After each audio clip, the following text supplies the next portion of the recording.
kwa wachezaji ambao walikuwa nao, ambao of course sio walikuwa nao mpaka leo wako nao kwenye kikosi chao, ni wachezaji ambao ni wa daraja la juu sana, ambao utarajia kuwaona wakiwa wanamaliza kwenye nafasi ya 3 au nafasi ya 2 au pengine kuchukua ubingwa kama ambavyo wao wenyewe walikuwa wanazungumza tangu mwanzoni mwa msimu. Kwa nini na mimi nasema Singida walikuwa wanastahili pia hata kugombania ubingwa wa ligi kuu? Kwa sababu ina wachezaji ambao hata ukiwatoa pale ukawapeleka kwenye timu ambazo zinagombania ubingwa ambazo ni Simba na Yanga, wana uwezo wa kwenda kuingia na wakacheza vizuri bila shida ya aina yoyote. Angalia mtu kama Elvis Rupia. Ukitazama Simba na Yanga msimu zina struggle sana kwenye eneo la kufunga.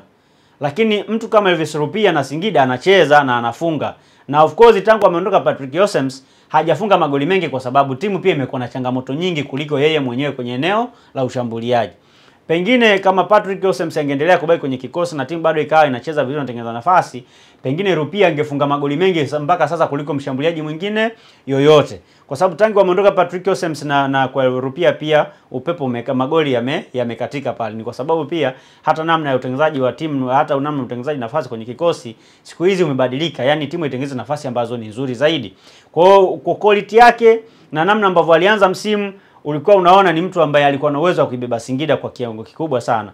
Ukija kwa eneo la kiungo, kina Arthur Josephat Bada, kina Emmanuel Kayeke, ni wachezaji ni wachezaji ambao una uwezo wa kuwatoa pale Singida ukawapeleka Yanga wakacheza, ukawapeleka Simba pia wakacheza. Manake ni quality ambayo pia ilikuwa ina uwezo wa kucompete dhidi ya mpinzani yoyote. Na ndio maana Singida pia ilikuwa na uwezo iliongoza ligi pia kwa muda mrefu kidogo.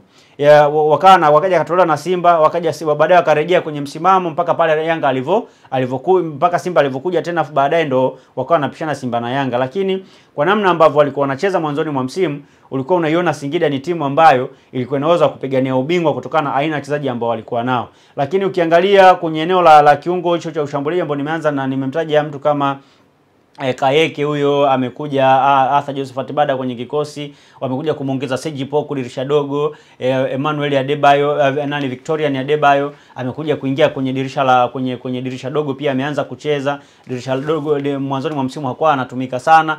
Unaona ni timu ambayo imeongeza wachezaji wengine wazuri sana.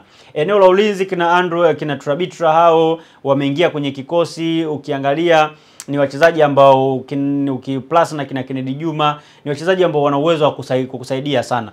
Andri ni miongoni mwa fullback wazuri sana, ni mchezaji pia ambaye ana uwezo kucheza kwenye maeneo mengi kwenye maeneo tofauti. Anaweza kucheza kama beki wa pembeni, anaweza kucheza kama winga, anaweza kucheza kama kiungo, ni namna ambavyo wewe mwenyewe utamtumia.